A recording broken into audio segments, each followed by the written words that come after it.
Hey guys, this is the Game of Thrones Season 7, Episode 6 full recap. I'm going to review this episode, let you guys know what I thought, and as a fair warning, I am going to be very critical in this review, so stick around and see if you agree with me.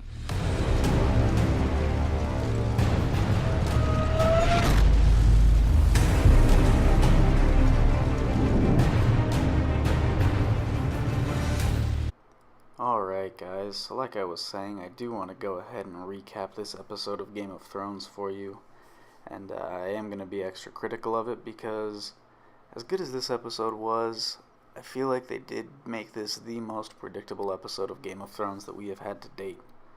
I feel like a lot of the scenes that we saw were something that anyone could see coming, and I feel like it was a bit of a disservice to the fans, especially the book readers. Yes, I'm a book reader, so yes, I am going to be a little sore about some of these things, but that's, that's neither here nor there. So, the first part I want to talk about is the previously on Game of Thrones intro. First scene we see is the recap of where Sansa's letter comes from. The one that Arya found in Littlefinger's room last week. They recap where it is, which just takes up some more time, and later on in the episode, Arya proceeds to read the entire letter word for word again. So clearly the letter is going to come more into play, and we know that's coming because they wouldn't tell us more about it if not. They talk about, in the next scene, Danny going off and doing something crazy. They're talking about her becoming the Mad Queen. It's Tyrion and Varys discussing she's becoming reckless, and Varys tells Tyrion he needs to have her listen to him. That alone tells you that he's going to try to convince her not to do something crazy and stupid, so expect something crazy and stupid from her in this episode. Something that wouldn't be the most advisable. Next we get a scene about J.R. Mormont giving Jon Longclaw, which tells the viewer that Jon is now going to try and give it back to Jorah, and Jorah's going to deny it because that's the kind of guy he is. He's a noble knight. There's no way that he's going to accept this back. And then last but not least, we have a recap of the dumb plan. They're going to go kidnap a white, take it to King's Landing, and they're going to just realize how dumb of a plan this is. There's no way this is going to work well. If you think there is, you're smoking something. Alright, and the next scene we get is our Magnificent Seven leaving the Wall, heading north. Really there's 10, because they have some red shirts in there, which then means, you're going to start losing people. They always put extras in when you're going to have some of them die. You have to have deaths, but sometimes you can't kill off a main character. Game of Thrones shouldn't have a problem with this, but that's why you have some extras. So, as we leave the wall, we see that there is about 10 people. Not all of those are main characters, and they kind of play with that number a little bit. If you pay close attention, you see that there's actually 13. That's neither here nor there. I'm not too worried about that because you gotta have scouts up front to check out where you're going. And then we get close up and we hear Jon, Tormund, and Gendry talking to each other. Now, Gendry is the only one who has never seen snow before, and he has never been north, and he's the only one smart enough to wear a hood, because apparently everyone else is immune to that. Tormund takes a call back to having sex with a bear to keep warm, and that's just them. Some of the back and forth between these characters is probably my favorite in the episode. They're funny, they have some good laughs, but they also do a lot of explaining on what they're going to do. Tormund goes ahead and tells Jon that he's being a little bit too prideful. For some reason he gives him a lesson on pride and talks about how many people died for the old King in the North's pride, the King Beyond the Wall. But I didn't see him telling him to bend the knee either, so seems like he's had a change of heart. Don't know how I feel about that yet, but whatever. Thoros then asks Gendry if he is still mad, and then the Hound gets mad at him about complaining. Thoros clearly started that, so I'm not sure what the Hound is getting all bent out of shape for. But again, I really enjoy all these characters. They play off each other very well. So this scene is probably my favorite of the episode. The next part that comes up is the shocker that I predicted at the beginning. Jon trying to give Longclaw to Jorah. This takes over a minute of them going back and forth and doing exactly what we all thought was going to happen. Jon explains why Jorah should have it. Jorah explains he brought shame to his house. And that's 2 minutes of intense fight scene that we don't get later. Oh well. I guess they have to reaffirm that these good guys are actually really good and really honorable and make us like them more. I don't think we needed that. After that, we head back to Winterfell, where Arya is standing over the courtyard. She proceeds to then tell Sansa about her time learning to shoot a bow and how proud her father was of her. A lot of people have been giving this part flack because in Season 1, we see Arya out there while Bran is learning to shoot with Robb and Jon, and she outshoots him and hits the bullseye. I don't mind this because I feel like Arya had to practice. It's clearly a different scene in my mind. She had to learn somewhere. But she wraps up the story telling Sansa about how her dad is now dead thanks to her. She says, killed by the Lannisters with your help. I don't know why she took that jab. I don't know why she is fighting with Sansa so hard on this. But their dynamic is really starting to confuse me. I think it's the weakest of the show so far because they're just so wishy-washy. In this scene, we see the two girls really arguing. Sansa is offended because Arya is being very harsh on her. She's blaming her for all of the mistakes that she was forced to do while married to Joffrey and being manipulated by Cersei. But isn't Arya a human lie detector? Isn't that the game she used to play in Bravos while she was there? So shouldn't she be able to see that Sansa wasn't intentionally doing that? You would hope so. Or at least I would as a viewer. She's not really threatening her with anything though, so maybe she's just trying to toughen her up. Maybe she's hinting that Sansa needs to be more aware of her surroundings and what people are doing. And then Sansa comes back and says, do you know how happy Cersei would be if she saw us fighting like this? And that's the best thing Sansa has said, probably in the entire show, because she's absolutely right. There's no reason for these two characters to be fighting if that's what they're really doing. I also do want to call out the cinematography in this scene. Anytime Arya is threatening Sansa, they appear to be very close to the same height, and then Sansa boldly stands her ground and walks forward, showing she's not afraid. And as she does, clearly she gets taller than Arya. She says, you should be on your knees thanking me. We wouldn't be in Winterfell without me. And she's right. Sansa has a good point. So the cinematography is great. I still don't know what they're arguing about. I don't know what the point of their fighting is. If you guys know, help me out here. And we're back north of the Wall. The Hound and Tormund Giantsbane have a nice conversation about liking Dick. These guys are great. These are everyone's favorites, and seeing them interact together was probably one of the best parts of the episode. Tormund then explains his love for Brienne. The Hound gives him a hard time about it, and Thoros has some of his best lines. I won't ruin those for anyone, although you probably have already seen this episode if you're at this point in the video because of spoilers, but that's alright. Then we get Beric and Jon talking, and Beric tells Jon he looks nothing like Ned, which, I mean, as a book reader, he's supposed to look like Ned, definitely not like Cat. But if you guys haven't figured out his lineage, he's a Targaryen and a Stark, so he should look like Ned. Oh well. But then they have a nice back and forth about the Lord of Light.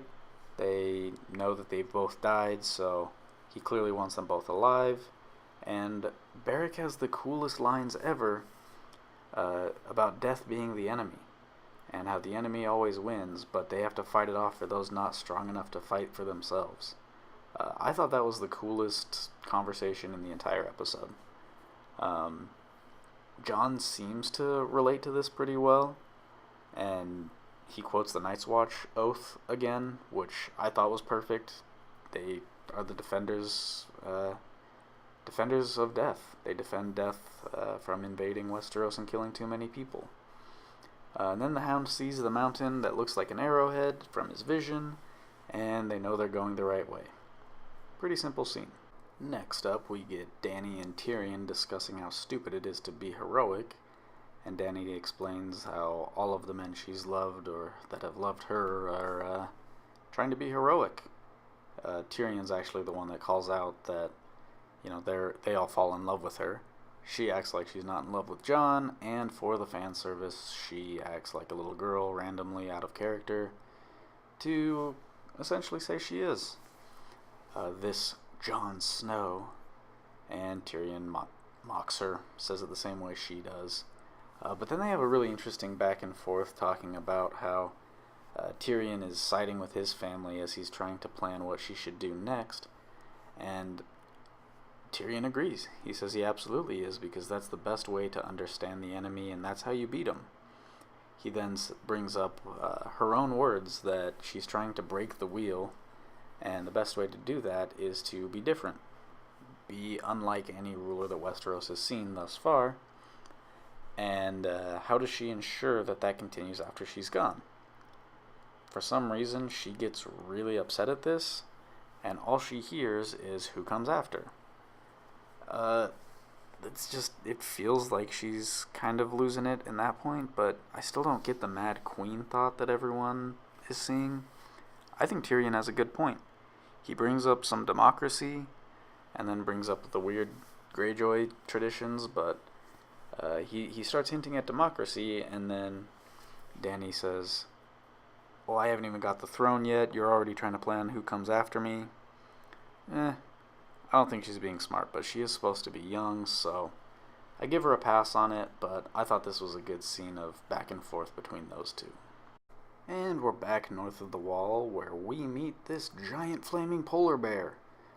The group is traveling through a blizzard, and off in the distance, they see a bear.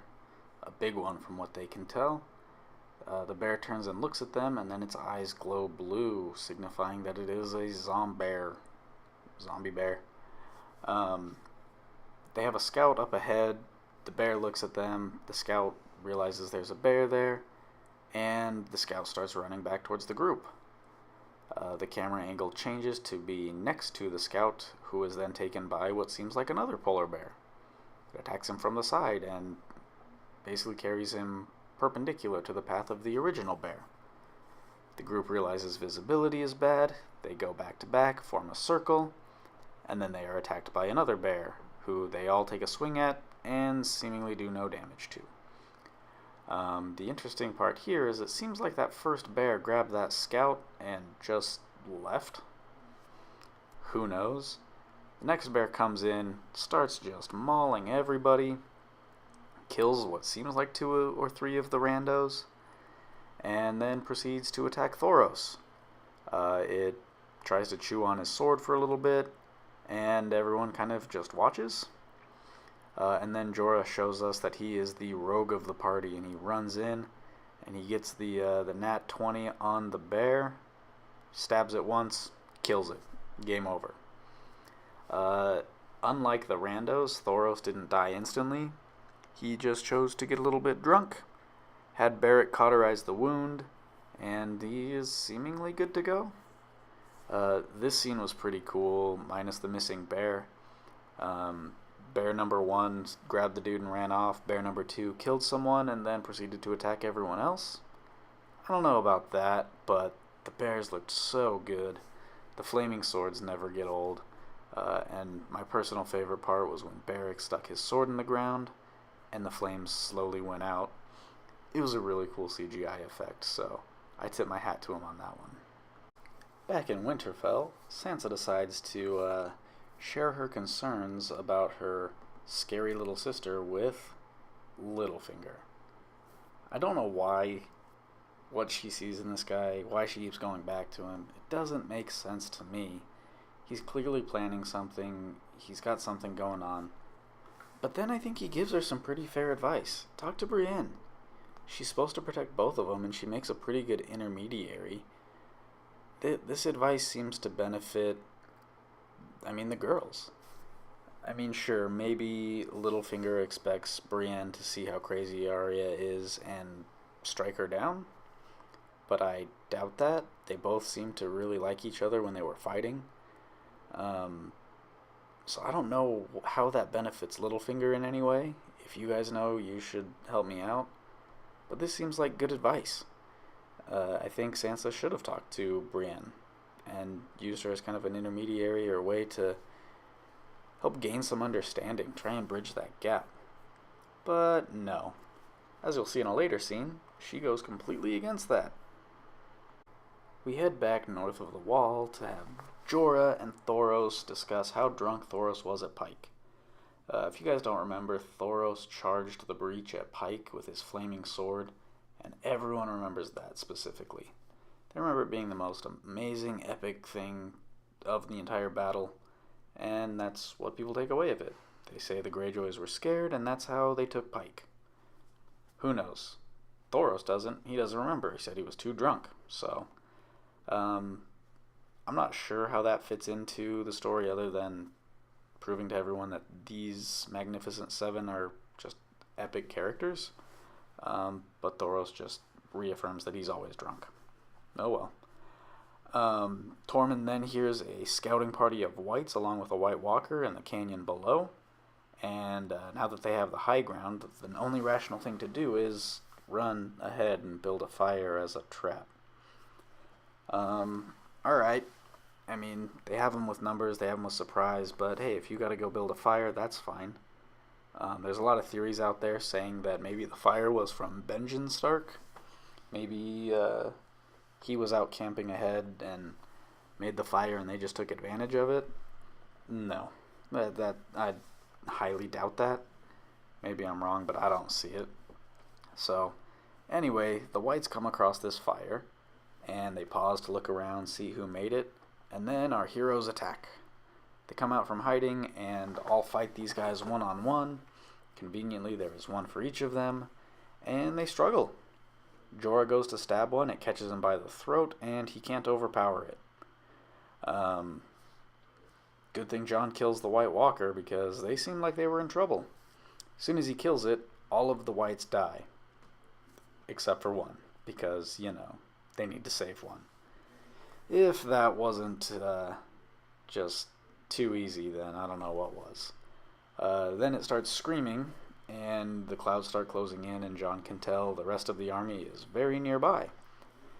So he does the only rational thing that he can do and tells Gendry, "You are the fastest. Go ahead and run back to the wall, get a raven out, and warn Danny so she can come save us." This is where this episode goes downhill. First of all, how do you know Gendry's the fastest? Did all of you guys have, time trials and race? Or, I just don't get that. If anything, Gendry's going to be clumsy because he's never seen snow before. And he's wearing these giant fur boots. So I don't know how he knows he's the fastest. His running makes me laugh, but that's about it.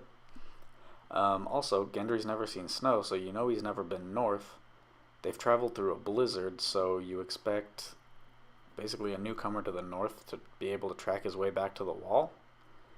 I don't know about that. Doesn't seem like the smartest plan. You would think a wildling would be better suited for that. But also, he sends Gendry one way. The rest of the party seems to go the opposite way. They already have their white, so wouldn't you think they would head towards the wall? Why would they go the opposite way over this lake? It doesn't really make sense to me, but maybe they're trying to buy Gendry time. I'll play devil's advocate. I'll give them that.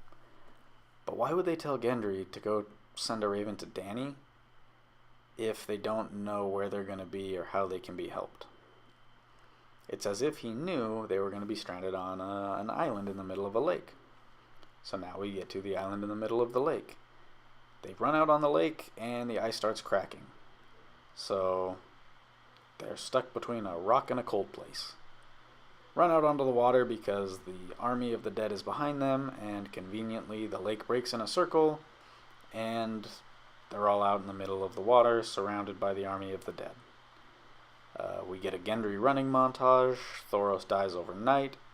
The Hound tries to steal his booze, and Jon reminds everyone that they have to burn him or else they're going to have two whites. Beric, in true male fashion, lights up his sword to burn Thoros, because a flint and steel would just be too easy, not cool enough. Jorah then reminds Jon that they will all freeze soon, and so will the water, so they don't have much time. Jorah says that if they attack the walkers, then the army should fall. Beric seems to agree, and he calls out the Night King and saying that's the way to stop them. He turned all of them, so if they can beat him, it's game over. It seems like everyone forgot that there is an army of over 100,000 surrounding them, and I don't think the Night King is going to 1v1 anyone. Although Beric seemingly calls him out, and Beric says maybe the Lord of Light kept him alive for that moment to kill the Night King. So I thought it would have been really cool to see those guys fight right then and there. For Beric to walk forward, the Night King to walk forward, and they fight to the death. Ultimately, Beric would die, but it would be really cool, and we'd get to see the Night King's ability with a icicle sword. I don't know, would have been cool. But the ice is still broken, army's still there. They are stuck waiting. Back in Winterfell, Sansa gets invited to King's Landing for God knows why. Apparently Cersei knows that Sansa's in charge right now? I don't know. I'll be honest, I don't remember if it's addressed to the Lord of Winterfell or what, but I don't know. I guess they're trying to gather everyone for the armistice, the ceasefire, who knows. But Sansa, being the bold Sansa she is, tells Brienne to go in her place. Brienne then lets her know that's a bad idea, and Sansa's like, you better get to steppin'. I don't get this move, guys. I don't get this scene. If you do, help me out. I'm struggling with it. My only hope is that Sansa sends it as a message to Arya to say I don't need her to protect me from you. I don't know. We then travel back to Dragonstone, where Tyrion is trying to convince Danny not to go save Jon. She's not about it. She's fallen for him. She knows they need help, and she knows that Tyrion has been wrong every single time he's advised her so far. I don't blame Tyrion for being wrong in those cases. I think it was just a matter of bad luck. I don't see how they could have predicted them taking Casterly Rock or any of that stuff. But, he was wrong. So Danny decides she's jumping on Drogon, who's very well combat trained. And you know what? We might as well take all 3 dragons, because what could possibly go wrong? No need to try and manage all 3. We've all seen the mother alone take 3 children to the supermarket. What could possibly go wrong? We're back north of the wall, and we are at the part that everybody was waiting to see what was going to happen. The Hound gets bored after what seems like, in the show, 1 day of sitting on this island, and starts throwing rocks at the zombies. I'll be honest, I would have done this long ago. It would have been a great way to kill time. See what limbs you can knock off.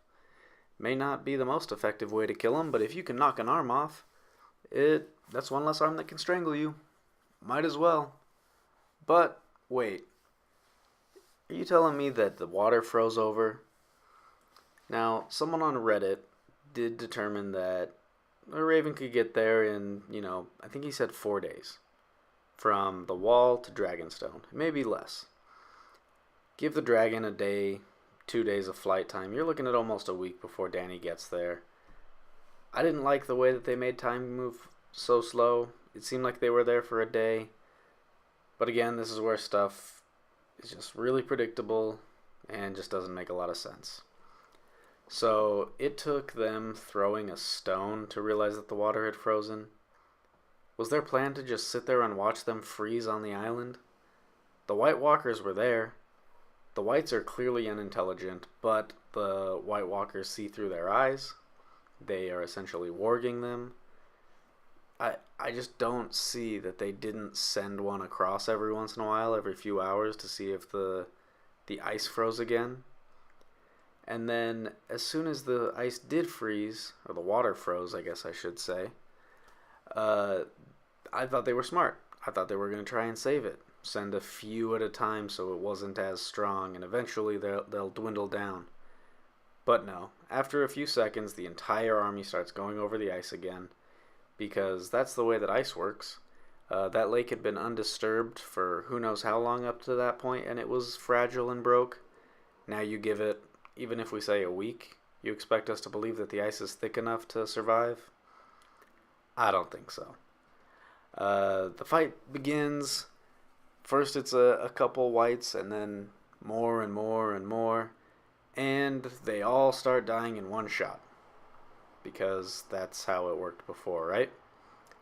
The Hound realizes he can break the ice and knock some of them through with his giant hammer, but he decides to only do it once. You know, funneling them won't do much. There's just too many. I don't know. It also seems that the Walkers and the Whites know of the plan, that these guys want to take one of their own with them. So instead of focusing on the good guys, they focus on trying to save their bagged comrade. I don't know if that makes much sense to me, but hey, we'll go with it. They kill off the rest of the randoms. The last one falls off an edge. Tormund gets taken down. It looks like one of the whites hits him with a sword, and it just kind of cracks his head a little bit. He bleeds a little bit, but his head must be made of stone. He seems pretty fine.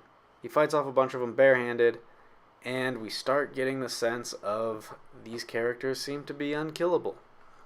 I don't think it got as bad as The Walking Dead did. Spoilers if you're a Walking Dead fan and you aren't caught up, or at least sort of caught up. How many times did Glenn almost die before they finally killed him? The answer is too many. The best part about Game of Thrones is that no character is safe. You never know what's going to happen unless it's season 7. At this point, we feel like we know what's going to happen. I mean, these main characters are safe. Anyway, I will tell you that the fight scene looked amazing. Minus the one extra rando on the rock with the spear. If you guys notice in the back when Beric stabs the one white through the chest, the guy's out there fighting air. It's hilarious. I can't see that scene seriously anymore. Jon then yells at everybody to fall back, but there's nowhere to fall back to, so not quite sure what he was going for there. And then everything slows down, the music gets all sad, and you can almost count down the seconds before the dragons appear. Dragons appear, and they roast everything. I will give them a lot of credit. This scene looked amazing. I've been very impressed with the dragons and Drogon specifically. The detail is amazing. The fact that when they breathe fire, you can see the impact on the ground, not just flames spreading. Fantastic. Kudos to the production team on that one. But you notice that these dragons aren't worried about anything attacking them, because they've never had to. They've never had any sort of practice, defensive flying, none of that. Which is why they don't expect the Night King to start throwing ice spears. You see him grab one of the spears, line up a shot on the dragon that is not flying, the dragon that has all of our heroes on it, and the closest dragon to him. He lines up the shot, and then in the back you see another dragon fly into frame, and if you thought Drogon was really going to catch that spear, you are sadly mistaken. You are a summer child. We see Viserion fly into the frame, and at that point you know that's the one that's going to catch it. Because why not aim for the moving target in the sky? Viserion doesn't know about things flying at it. He's theoretically never been shot at, so he has no reason to suspect anything. He catches the ice spear in the side, and he goes down, and boy oh boy was that a traumatic scene. You can tell by just how distraught Danny looks. Her expression doesn't change. Besides the point, all of us as viewers were very bummed out about it. But if you're anything like me and you've been paying attention, you knew it was coming. There's no reason to take all 3 dragons. All the warning signs were there. You know it was going to happen. So, Jon, seemingly outraged because, his aunt's child died.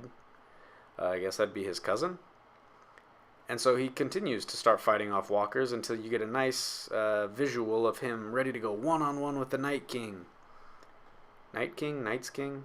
I don't know. And then the Night's King decides, oh, I have another one of these spears. Let me just continue to kill your family off. Less dragons the better for us.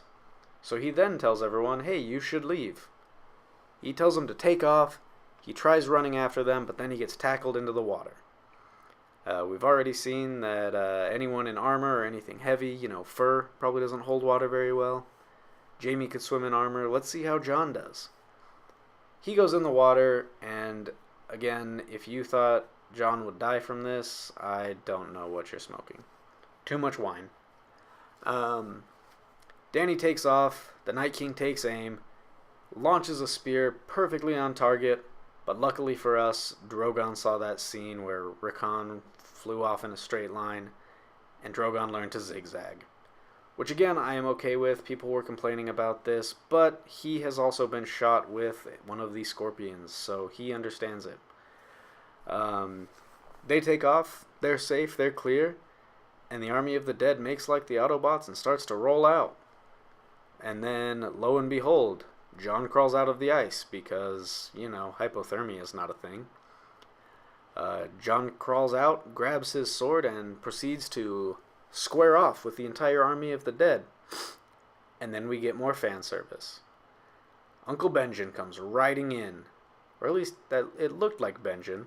It might have been Jack from the Titanic, because he makes it up to Jon, jumps off the horse, tells Jon to get on, says there's no time for them to both get on the horse and ride away. He's going to stay and fight. Jon is too cold to argue with him, but away he goes. Back at Eastwatch, everyone loads up on the boats, but Danny decides she's going to get up on top of the wall and keep an eye out for the man who just fell into a freezing lake. Because, of course, he should be able to crawl his way out and get there just shortly after a dragon. Makes a lot of sense. In this scene, we only see Drogon flying around. I'm not sure where Rhaegal is. I find it hard to believe that the budget is just that tight, but who knows? Maybe. Jorah then tells Danny it's time to go. She responds with, just a bit longer, which, in case anyone was wondering, is only 20 seconds. It was exactly 20 seconds before she turns around and begins to walk away. And then we hear the ever so fantastic sound of the single horn blast, which signals Ranger returning. Jon gets back, they put him in bed in the ship because a fire wouldn't be a better idea, peel off his frozen clothes to reveal all of his scars to Danny, and that six-pack. And we're back at Winterfell, where Sansa decides she's gonna try and be sneaky and a faceless man too, and she sneaks into Arya's room, only to find Arya's briefcase full of faces, which look like they could have been purchased at the dollar store. Arya was clearly wearing the face of a wall, and comes out of nowhere, and begins to intimidate Sansa. I feel like she rolled about a 20 on the intimidation check, and then started to fumble.